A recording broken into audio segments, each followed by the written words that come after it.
The Delta variant's surge. Hello, today I present to you an extremely attractive application for music lovers. It's completely free. You can listen to music online or download unlimited music to use whenever you don't have internet. The powerful search function helps you find anything you want. Trust me. It's hard not to find what you're looking for because the search function is really powerful. Application download link is attached in the description of the video. I'm pretty sure you'll like it. Thanks. Across the U.S. is having a significant impact on children. Pediatric doctors are now sounding the alarm. Children's hospitals are filling up with COVID-19 patients, and as schools look to welcome students back to the classroom, there is fear that the highly contagious mutation could quickly spread and further strain healthcare resources. On top of that, a new Bloomberg Business Week report details the concern that not enough children 12 and older who are eligible for the vaccine are actually getting their shots. So Griffin is the co-author of that piece and is here now. She's a reporter for Bloomberg covering drugs and vaccines.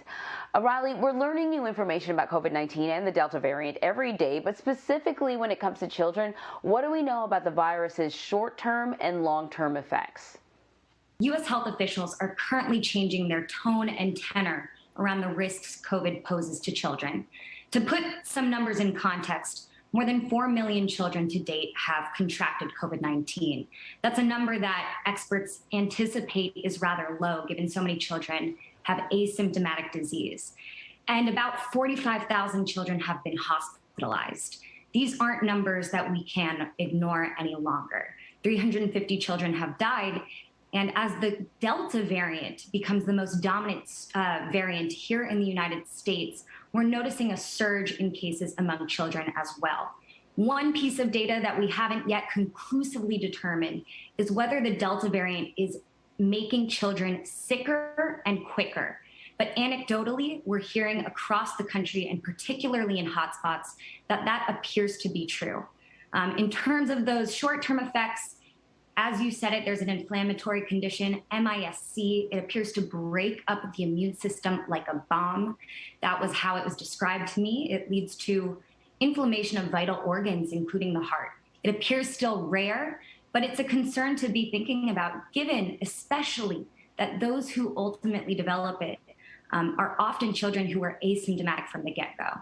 And then all the concerns that we have about long COVID, that brain fog and fatigue appear to be there with children as well. The long-term consequences, we are still going to have to follow in real time.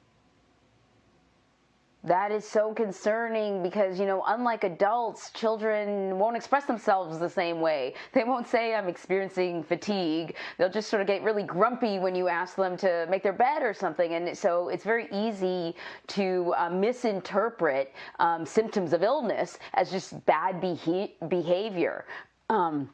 Excuse me. So here's what we do know, though, that kids 12 and over are eligible for the vaccine. But how is that going? What are inoculation rates like? Yeah, only 45% of children aged 12 through 17 have yet gotten at least one dose of a vaccine. And that's a fairly low number. It's the lowest of any age cohort. And of course, they are the most recently eligible, but U.S. health officials had hoped it would be higher at this point as we go into the fall school year. We're seeing Biden and Anthony Fauci make a real push to reach children where they are on social media, with Gen Z pop star Olivia Rodrigo. But that low uptake is concerning given the coincidence in this surge.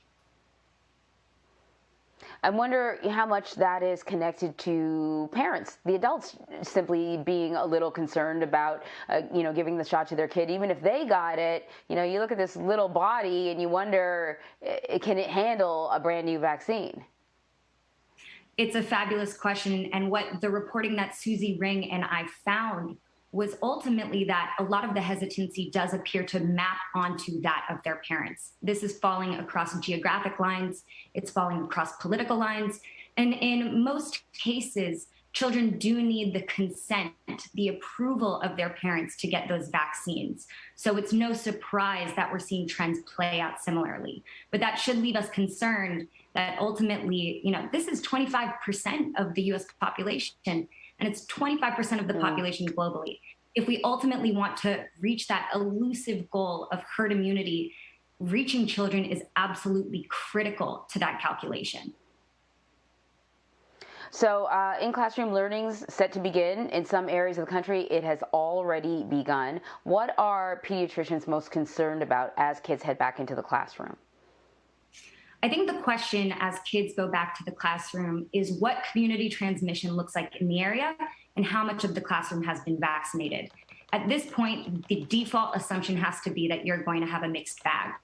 Ultimately, that's going to leave many pediatricians to recommend that parents mask their child up before heading to the classroom. We've seen the American Academy of Pediatrics and the CDC come out and recommend that children do wear masks in the classroom, whether vaccinated or not. But all eyes are on Delta. We're still learning about this variant. We're looking to see if it causes more severe disease and does so quickly. And those are the questions that pediatricians themselves are still working through. It's concerning. I tell you, as a parent, it's something that I worry about. Riley, thank you so much. Thank you.